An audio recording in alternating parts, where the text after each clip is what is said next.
حضرت عمر نے فرمایا حضور آپ مجھے دنیا میں سب سے زیادہ عزیز ہیں۔ پوچھا کیا تمہاری جان سے بھی زیادہ؟ حضرت عمر کچھ لمحے کے لیے خاموش ہو گئے۔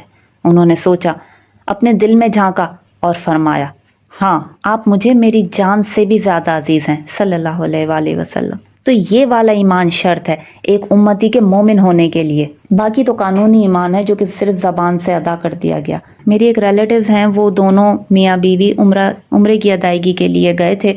وہاں پر ان کی ملاقات ایک ٹیکسی ڈرائیور سے ہوئی جو کہ ان کو زیارات کرا رہا تھا مدینہ منورہ میں۔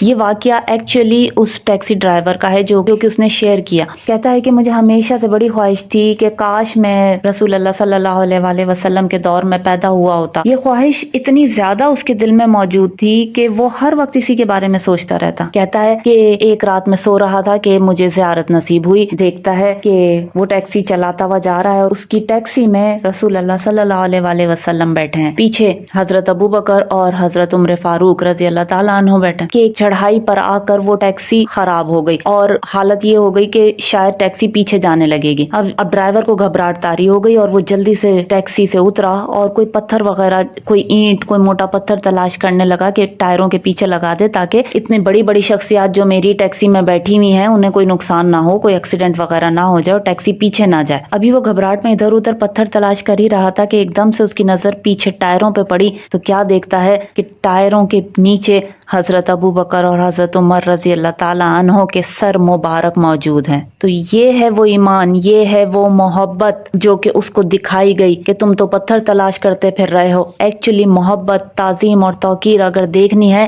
تو ان صحابہ کرام سے سیکھو کہ جو ہر لمحہ ہر وقت رسول اللہ صلی اللہ علیہ وآلہ وسلم پر لٹرلی اپنی جانیں قربان کرنے کو تیار ہوتے تھے۔ کیا اس طرح کا ایمان ہمارے دل میں موجود ہے؟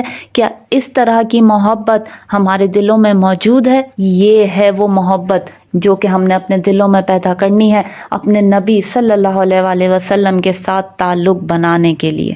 صرف خالی محفلوں میں بیٹھ کر نعرے نہیں لگانے، یا رسول اللہ ہم آپ کے امتی، یا رسول اللہ ہم آپ کے امتی، صرف زبان سے نہیں کہنا، دل سے ماننا ہے۔ پتہ چلا ساری رات محفل میں بیٹھ کے نعتیں سنی اور باہر جا کے عشاء کی نماز تک نہ پڑھی۔ سورۃ الحجرات میں اللہ تعالیٰ فرماتا ہے اے ایمان والو اپنی آوازیں نبی کی آواز پر اونچی نہ کرو اور ان کے سامنے زیادہ بلند آواز سے کوئی بات نہ کہو جیسے ایک دوسرے کے سامنے کرتے ہو کہ کہیں تمہارے اعمال برباد نہ ہو جائیں اور تمہیں خبر بھی نہ ہو۔ ویسے تو یہ آیت مبارکہ نبی پاک صلی اللہ علیہ وآلہ وسلم کے دور میں نازل ہوئی، ان لوگوں کے لیے جو کہ دربار رسالت میں حاضر ہوتے تھے، ان لوگوں کو تنبیہ کی گئی کہ اپنی آوازیں نبی صلی اللہ علیہ وآلہ وسلم کے سامنے اونچی نہ کیا کرو۔ کچھ تفاسیر میں ذکر ہے کہ یہ منافقین کے لیے بھی نازل ہوئی، لیکن قرآن پاک میں موجود ایک ایک لفظ، ایک ایک حرف قیامت تک آنے والے ہر مسلمان، ہر انسان کے لیے محفوظ کر دیا گیا اور ہر دور میں اس کی ایک ایک آیت، ایک ایک لفظ لوگوں پر امپلیمنٹ کرے گی۔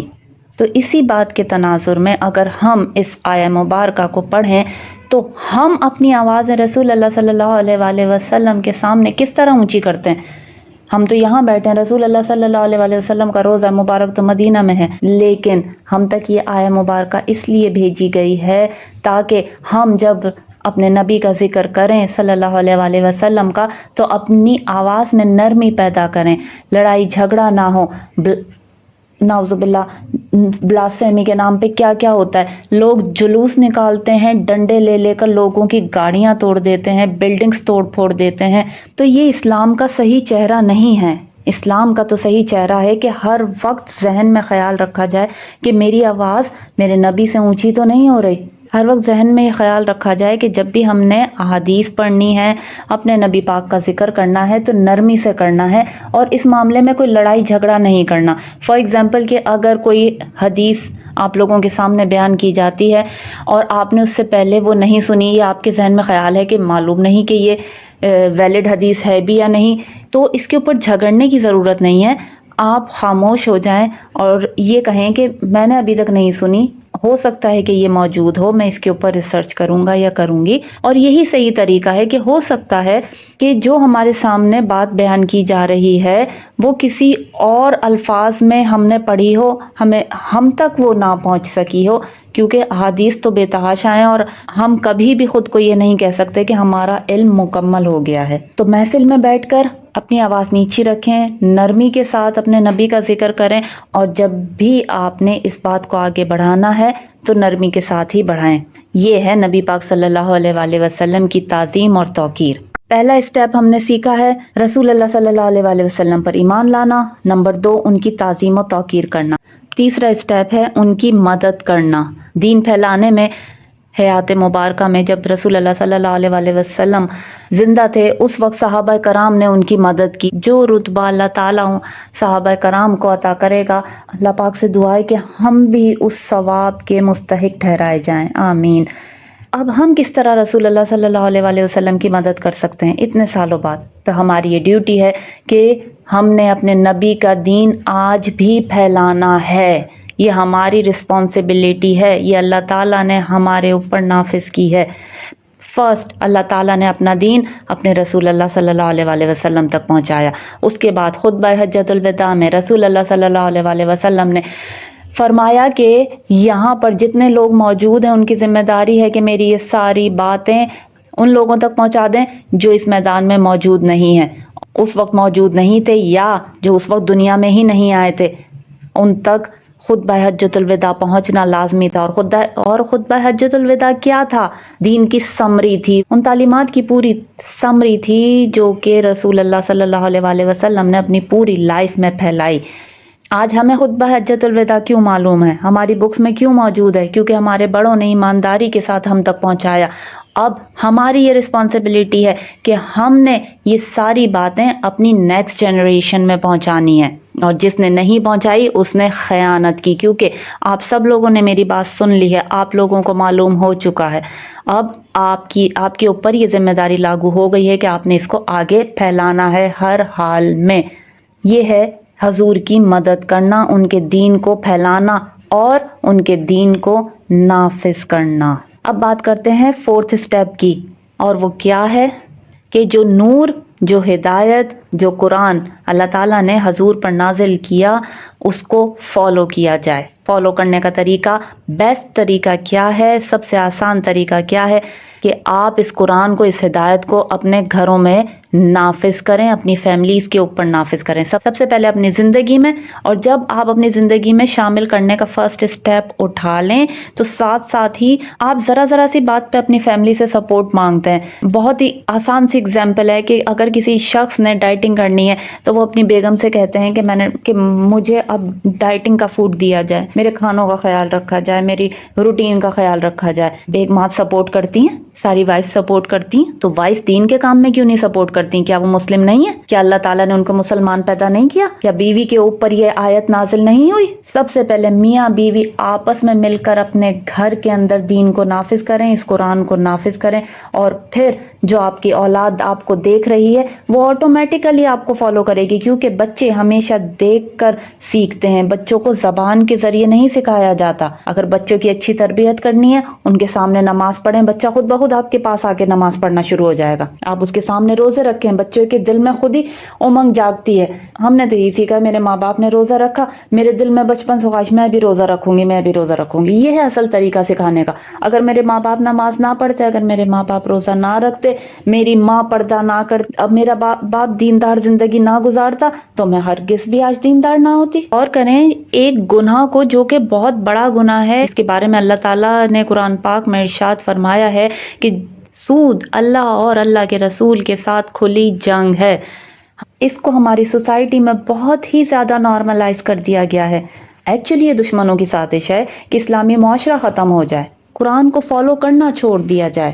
یاد رکھیں، قرآن کو فالو کرنا چھوڑ دیا جائے گا، آپ کمزور سے کمزور تر ہوتے چلے جائیں گے اور آپ کے اوپر دشمن اتنا ہی غالب آئے گا۔ ابھی تو آپ سکون سے اپنے ملک میں موجود ہیں، چاہے مشکلات ہیں، چاہے پریشانیاں ہیں، لیکن آپ کا گھر تو ہے، آپ کا ملک تو ہے۔